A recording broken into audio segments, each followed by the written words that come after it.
Good morning, everyone. After Joseph's speech, I think I should just sit down and pretty much give my whole talk away. All of our talks away. Anyway, for those of you who don't know me in the room, Dr. Alon Antebi, you know, I could have, out of training, I could have went anywhere in California to go and practice. And when I came out of training at Tampa General Hospital, where I did my trauma fellowship for a year, I came to California and I was, interviewed at multiple centers, including UCLA and Cedars. They were all looking for orthopedic traumatologists.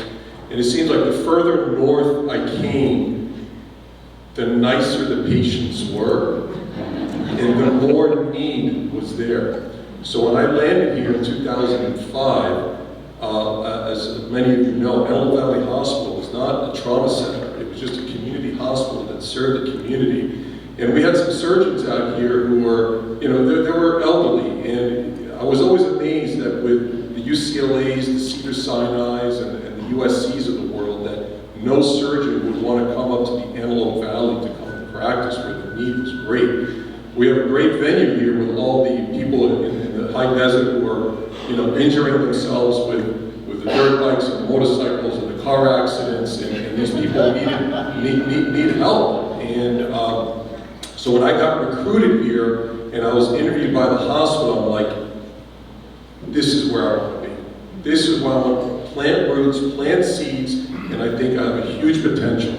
And because of all of you in this room and the thousands of patients that I've operated on now almost 20 years, is why this group has become what it's become. Because the need is there. The need is there. So when we first came into town, as Joseph was saying, I didn't know anybody. I mean, I really came here with no connections whatsoever.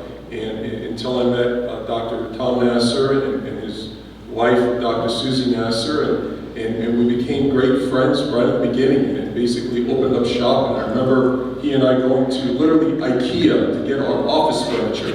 And we were in an office that was probably around 1,000 square feet. And then within a year, we grew out of that, and then we moved to the AVOIC Center. And then about 5 years after that, we moved into the office that you guys all know today. Now, I'm sure that Damien probably sent out multiple invitations, and you guys are, thank you for coming, are a fraction of the surgery on patients that we've done in the last 5, 10, 15, almost 20 years between myself and Dr. Sherfy. So thank you all for coming. I was asked to talk about the anterior hip replacement. So when I moved here in 2005, and Dr. Sherfy and I, by the way, trained at the same hospital in Michigan, we met each other on the first day of being a doctor. And we were doing our internship together at a place called Blacksburg General Hospital in Michigan. And our first month, we were doing nights. And we were so nervous because now it's our turn to make the call. So he and I are literally sitting in a call room, and the nurse will call us because we were inside the hospital doing nights. And the nurse calls, doctor, we need a Tylenol order. We look at each other, what's the dosage for Tylenol? Right? I mean, we were like so scared. Anyway, so after we finished our residency, he moved to Washington to practice after doing his fellowship, and I came here to open shop. So during our residency, we taught multiple different procedures, and I went into the trauma fellowship, but I always knew that I didn't want to just do trauma. I wanted to do pretty much everything orthopedics has to offer. So there were some of you patients here that I may have done a total knee or total hip, but I may have done your carpal tunnel also, because we love the field of orthopedics. So in 2007, 2 years after being here in private practice, there was kind of like a wave going across the country. And that wave was a new way of doing a hip replacement. Now the implants that we use are the same, no matter which way you do the hip, but it's the approach that matters. And you can go to any emergency room in this country. I don't care if it's UCLA or NYU, it doesn't matter. and you look at the registry of patients that come in after a hip replacement, and they have what's called a hip dislocation. Their hip literally pops out of the socket. These emergency rooms, within a year, will see a few hundred patients that come in with these hips popping out. And it happened to me. It happened to me as a surgeon with the patients that I did in training and the patients that I did while I was in practice. And even in the best of hands, because the surgeons who don't do the anterior hip replacement will say, well, I could use just as well with the posterior approach and my hips don't pop out. BS. Because they don't know what they don't know. Sometimes patients move, they go to a different city, state, and next thing you know, they pop out. And these are very, very painful. So when your hip pops out, you're like incapacitated. There's nothing you can do. You need help, you dial 911, you come to an emergency room, they sedate you, and they pop you in. Now, if you look at any registry, and again, even though they may have a few hundred patients that come into that emergency room with a hip dislocation, some of these patients have been there 5 or 10 times that year or 2 years because they keep popping out. So that's one thing that I wanted to change. Hip replacement, knee replacement is some of those successful surgeries an orthopedic surgeon can do. But it's no fun when the patient is dislocating 3 to 4 times a year and now they need a redo. So I'm like, there's got to be a better way. So in 2007, I took the liberty of getting myself trained to do the anterior hip replacement. It was just getting popularized, and the surgeons who were like the nayers, like, you know what, I don't need to learn that because I'm doing just fine with the way I'm doing my hips, but I think they were lying to themselves. So I learned the technique. I came back to the hospital literally the weekend after the course, which I took in Santa Monica, and I went to the CEO, and I'm like, Ed, I want this table. So we have to have a special table in order to do the surgery. And at the time, this table was about $170,000, $180,000 for one table. So he saw the vision in me, believed in me, and he's like, all right, within 3 weeks we had the table, and I started doing the procedures. When I started doing the procedure, it took me about maybe 2 to 2.5 hours. And there's what's called a steep learning curve. You need to do about 50, 60, 70 of these before you start really getting comfortable. So I've done, in the last 18 years, probably a few thousand of them. So now it takes me, depending on, body size, 45 to 55 minutes. And I think Dr. Sherfy is around the same time. So the benefit of the procedures, most of you know who's received the surgery by myself or Dr. Sherfy or Dr. Awashi, is that you're literally healing 5 times faster. And most of you know, when you're doctor, what restrictions do I have? You have no restrictions, right? I give none of you any restrictions. The only thing I ask you to do is not to fall and hurt yourself.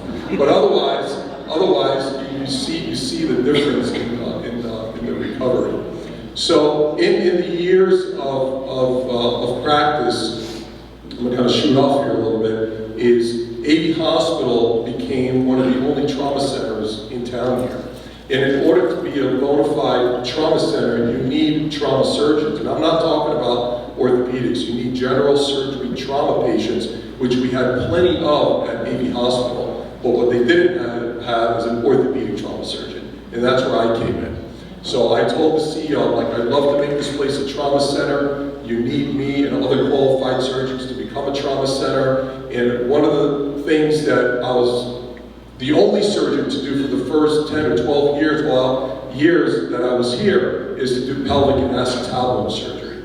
So these are horrible injuries, motorcycle, car accidents where people break their pelvis. And before I came to this town, if you ended up with one of these injuries, you would get transferred to either UCLA or Cedars or one of those facilities where they had surgeons that were trained to do these type of surgeries. So we started the trauma center, and we started hiring more doctors, more physicians to come and help us with taking call. And we brought Dr. Sherfy in, and we got Dr. Tennant in, we got Dr. Awashi in, and we're still needing more because the population in this town is growing. And it's not just this town. I hope many of you guys know that when we take call, we'll get patients from Ridgecrest Emergency Room, Tehachapi Emergency Room. We'll get them from Barstow hospitals. They get flown in by helicopters because we're kind kind of located in a kind of tri-county area here, and patients come from all over. So this is one of the busiest trauma centers in LA County. As I continue to do trauma here, I was elected to become the orthopedic trauma director at Antelope Valley Hospital, and this past year I was also granted the privilege of being the orthopedic trauma director at Holy Cross Hospital as well.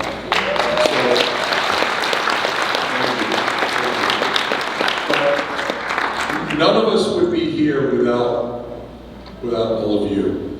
So when we do a surgery on a patient, where it's called, when the doctor's working, we call it practice, right? I practice here, I practice there. That's what we call it. And we're literally practicing on you all, right? Because we don't just hatch as doctors, right? We didn't just become surgeons. We had to go through years of grueling training.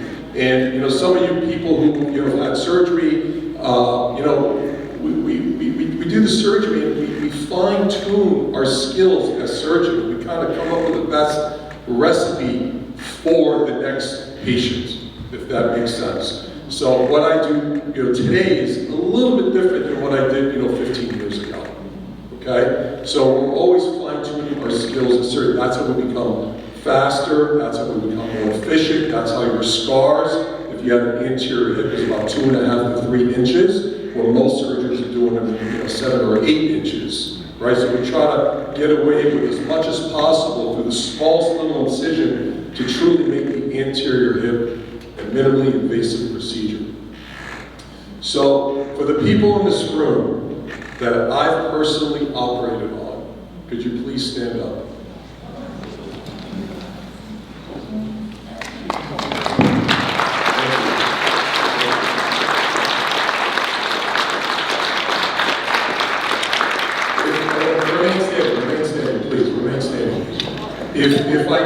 If I did more than one joint replacement, please remain standing. If I did more than one joint.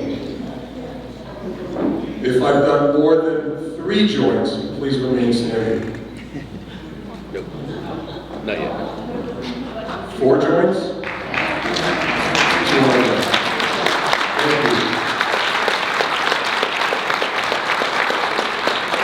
So you know you're doing something right when patients come back for their second joint, their third joint, their fourth joint, and it makes you feel amazing. The patients make me feel amazing when you come back, and it just reinforces that what we're doing is the right thing for you. I hope you guys know that. All right? So with that said, I appreciate all of you guys coming. You guys, you patients, are walking billboards, right? So whether it's your loved ones, your family, your friends, I hear it all the time from patients. Oh, I went to get my nails done, and the lady next to me, said that you can give her a joint replacement. When I hear that, that makes me feel amazing. So thank you very much for coming, and something we'll try to continue to do every year. And hopefully it'll get bigger and better. Thank you.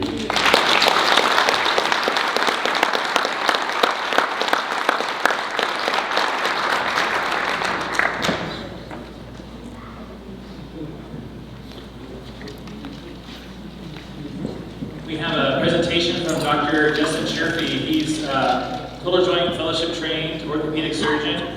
One of the powerful things about the total shoulder is, as a lot of you will find out when that happens to you, it incapacitates you and it hurts you in your day-to-day life. While it's not the same as walking, imagine limiting your ability to play with your kids, limiting your ability to play with your grandkids. It impacts your life and it's painful. So Dr. Justin Sherfy is going to talk about the total shoulder, the reverse shoulder, and even some new technologies that we have in the Antelope Valley